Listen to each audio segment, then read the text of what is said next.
பொதுவா ஒரு இடத்துல தண்ணி இல்லாம போச்சு அப்படின்னா அதுக்கு காரணம் மழை இல்லாம வறட்சியால இருக்கலாம், இல்ல சில வெதர் கண்டிஷன்ஸ்னால இருக்கலாம். ஆனா இந்தியாவுக்கு ஒரு வேளை தண்ணி இல்லாம போச்சு அப்படின்னா அதுக்கு இந்த காரணத்தை தாண்டி இன்னொரு முக்கிய காரணமும் இருக்கு.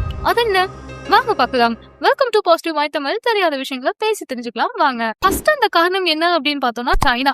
இந்தியா மேல சைனா போர் தொடுக்கிறதுக்கு துப்பாக்கியோ குண்டோ இந்த மாதிரி எந்த விதமான ஆயுதமுமே தேவையில்ல. பிரம்மபுத்திரா ஆற்றுல குறுக்க கட்டிட்டு இருக்க அந்த பிரம்மாண்டமான அணையே போதுமானது. ஏதோ சினிமா டைலாக் மாதிரி இருக்குல்ல, ஆனா அதுதான் இப்போ பிராக்டிக்கலா நடந்துட்டு இருக்கு. உலக நிபுணர்கள் எல்லாருமே நினைச்சு கவலைப்பட்டு இருக்க ஒரு கசப்பான உண்மைதான் இது. இனிமேல் நடக்க போற பெரிய பெரிய போர்கள் எல்லாமே நிலத்துக்காகவோ எண்ணெய்க்காகவோ இருக்காது, அது தண்ணிக்காக தான் இருக்கும். ஒரு நாட்டை அடியோட பலவீனப்படுத்தணும் அப்படின்னா அதுக்கு இந்த மாதிரி எந்த விதமான விஷயமே தேவைப்படாது. ஒரு ஆற்றோட ஓட்டத்தை கைக்குள்ள கொண்டு வந்தாலே போதும். அதுதான் இப்போ இந்தியாவுக்கும் சைனாக்கும் நடுவுல போயிட்டு இருக்க ஒரு பெரிய தலைவலியே. இதுக்கு நடுவுல நின்றுட்டு இருக்கிறது தான் அந்த பிரம்மபுத்திரா ஆறு. நம்ம எல்லாருமே பிரம்மபுத்திரா அப்படின்னு சொன்னோடனே ஆமாப்பா அது அசாம்ல இருக்கு அப்படின்ற மாதிரி நினைப்போம். ஆனா அது உண்மை கிடையாது.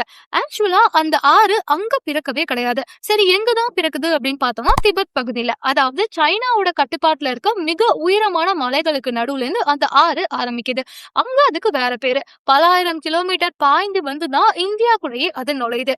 நம்மளோட வடகிழக்கு மாநிலத்துல இந்த ஆறு தான் உயிர்நாடி அப்படின்னு கூட சொல்லலாம். இதுக்கடுத்து வங்கதேசத்து வழியா போய் கடல்ல கலக்குது. இதுதான் பிரம்மபுத்திரா ஆற்றோட ஒரு குட்டி ரூட் மேப் அப்படின்ற மாதிரியே சொல்லலாம். சரி, நல்லா தானே இருக்கு, இதுல என்ன பிரச்சனை அப்படின்னு பார்த்தோம்னா இந்த ஆற்றோட ஆரம்ப புள்ளி சைனாவோட கண்ட்ரோல்ல இருக்கு.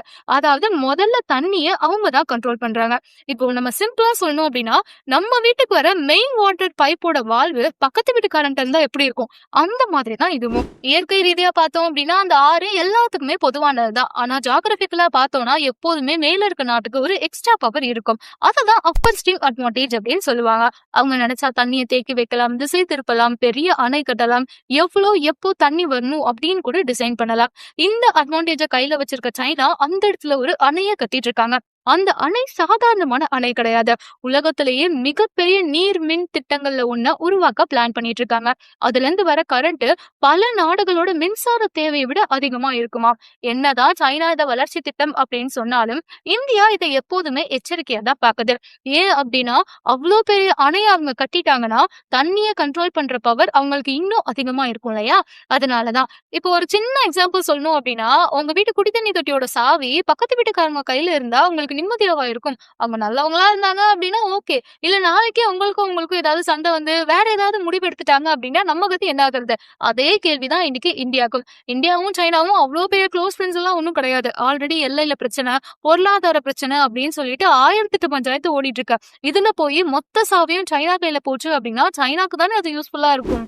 ரெண்டாவது விஷயம் என்ன அப்படின்னா தண்ணி அவங்க நிறுத்தினாலுமே நமக்கு பிரச்சனை தான். சரி, சைனா தண்ணியை நிறுத்தாம அப்படியே விட்டுட்டே இருக்காங்க, இதுல என்ன பிரச்சனை வரப்போகுது அப்படின்னு நம்ம நினைச்சோம்னா நிபுணர்கள் அங்கதான் ஒரு செக் வைக்கிறாங்க. திடீர் நீர் வெளியேற்றம், அதாவது சடன் ரிலீஸ். அவ்வளவு பெரிய அணையில கோடிக்கணக்கான லிட்டர் தண்ணியை சேமிச்சு வச்சிருப்பாங்கல்ல, திடீர்னு ஒரு நாள் டக்குன்னு எல்லாத்தையும் விட்டுட்டாங்க அப்படின்னா கீழே இருக்கிற நம்ம ஊர் என்ன ஆகுறது, பயங்கரமா வெள்ளம் வந்து ஊரே அழிஞ்சு போயிரும் இல்லையா. அதே மாதிரி தண்ணி நமக்கு தேவைப்படுற நேரத்துல அவங்க தண்ணியை தேக்கி வச்சுட்டு விடாம இருந்தாங்க அப்படின்னாலும் இங்க நமக்கு வறட்சி ஏற்பட பயங்கரமான வாய்ப்பு இருக்கு. இதெல்லாம் அவங்க பண்ணுவாங்க அப்படின்னு கேரண்டியா சொல்ல முடியாது. ஆனா இதை பண்றதுக்கான அதிகாரம் சைனா கையில தான் இருக்கு. இதுதான் இந்திய பாதுகாப்பு அமைப்புக்கு இருக்க மிகப்பெரிய கவலை. தண்ணின்றது வெறும் சாதாரணமான விஷயம் கிடையாது, அது ஒரு அதிகாரம். நான் ஏன் அப்படி சொல்றேன்னா வரலாற்றை திருப்பி பார்த்தோம்னா யாரெல்லாம் ஆறுகளை கட்டுப்படுத்தி இருக்காங்களோ அவங்களாம் தான் இந்த உலகத்தையே ஆண்டு இருக்காங்க. நைல் நதி எகிப்தை உருவாக்குச்சு. டைக்ரஸ், யூப்ரட்டிஸ் மாதிரியான ஆறுகள் தான் மெசபத்தேமியாவை உருவாக்குச்சு. அது மட்டும் இல்லாம நம்ம ஊர்ல இருக்க கங்கையும் காவேரியும் தான் பல கோடிக்கணக்கான மக்களோட வாழ்வை உருவாக்குச்சு. தண்ணின்றது வெறும் குடிக்கிறதுக்கான விஷயம் மட்டும் கிடையாது, அதுதான் ஒரு நாட்டோட பொருளாதாரத்தோட அஸ்திவாரம். விவசாயம், தொழில், நகரம்னு இந்த மாதிரி எல்லா விஷயமுமே தண்ணியை நம்பிதான் இருக்கு. அப்போ எந்த நாட்டு கைக்குள்ள தண்ணி இருக்கோ அந்த நாடு தானே ஃபியூச்சர்ல பவர்ஃபுல்லான நாடா இருக்க முடியும். சரி, இப்போ இந்தியா இந்த விஷயத்துல என்ன பண்ணிட்டு இருக்கு அப்படிங்கறத பார்க்கலாம். நடக்கிறது எல்லாத்தையும் பார்த்துட்டு இந்தியா பயந்து போய் ஓரமா கை கட்டிட்டு உட்கார்ல. வடகிழக்கு மாநிலங்கள்ல ஏகப்பட்ட நீர் மேலாண்மை திட்டங்களை பண்ணிட்டு இருக்காங்க. தண்ணியோட அளவை கண்காணிக்கிறது, புதுசா அணைய கட்டுறது, சர்வதேச அளவுல ராஜதந்திர பேச்சுவார்த்தையை நடத்துறதுன்னு இந்தியா இறங்கி வேலை செஞ்சுட்டு தான் இருக்காங்க. ஏன்னா பிரம்மபுத்திரா ஆறு இல்ல அப்படின்னா வடகிழக்கு இந்தியாவோட விவசாயமும் பொருளாதாரமும் மொத்தமா காலியாயிடும்னு இந்தியாவுக்கு நல்லாவே தெரியும். எங்கேயோ அசாம்ல இருக்க பிரச்சனையால இங்க நமக்கு என்ன ஆயிர போகுது அப்படின்னு யோசிச்சோம்னா இந்த பிரச்சனையோட பாதிப்பு இந்தியாவோட மொத்த மாநிலத்துக்குமே வந்து சேரும். நான் ஏன் அப்படி சொல்றேன்னா தண்ணி பாதுகாப்பு அப்படிங்கிறது ஒரு நாட்டோட பாதுகாப்புல ஒரு பகுதி. ஒரு பகுதியே பொருளாதாரத்தோட அடி வாங்கும் போது ஒட்டுமொத்த இந்தியாவுக்குமே அந்த பாதிப்பும் வரும். அது மட்டும் இல்லாம தமிழ்நாட்டுல இருக்க நமக்கு ரொம்ப நல்லாவே தெரியும் தண்ணியோட அருமையை பத்தி. எத்தனை வருஷமா போராடிட்டு இருக்கோம் இந்த காவிரி பிரச்சனைக்காக. 2 மாநிலங்களுக்கு நடுவுலயே இவ்ளோ சண்டை வருது அப்படின்னா 2 பெரிய நாடுகளுக்கு நடுவுல இருக்க ஆறு எவ்வளவு முக்கியமானதா இருக்கும் அப்படின்றத யோசிச்சு பாருங்க. நம்ம தமிழ்நாட்டுல இருக்க விவசாயி எப்படி மழையை நம்பி காத்துட்டு இருக்காரோ அதே மாதிரி அசாமோட விவசாயி அந்த பிரம்மபுத்திரா ஆறை நம்பி தான் இருக்காரு. ஒரு காலத்துல நாடுகளுக்காகவும் நிலத்துக்காகவும் சண்டை போட்டுக்கிட்டாங்க. அடுத்து எண்ணெய்க்காக சண்டை போட்டுக்கிட்டாங்க. இப்போ தண்ணிக்காக மோத ஆரம்பிச்சிருக்காங்க. அந்த உலக அரசியலோட சென்டர் பாயிண்ட்ல இப்போ பிரம்மபுத்திரா ஆறு நிக்குது. சைனா கட்டின அணை வெறும் கட்டிடமா இல்ல வருங்காலத்துல உலகத்தையே மிரட்ட போற ஒரு பவர் ஹவுஸா அப்படின்றத காலம் தான் பதில் சொல்லும். ஆனா ஒண்ணு மட்டும் உறுதி, எதிர்காலத்துல தண்ணிங்கிறது வெறும் இயற்கை வளம் மட்டும் கிடையாது. அதுதான் பாதுகாப்பு, அதுதான் அதிகாரம், இன்னும் சொல்ல போனா அதுதான் துப்பாக்கியை விட பயங்கரமான ஒரு ஆயுதமா இருக்க போகுது. அடுத்த ஒரு வீடியோல மீட் பண்ணலாம்.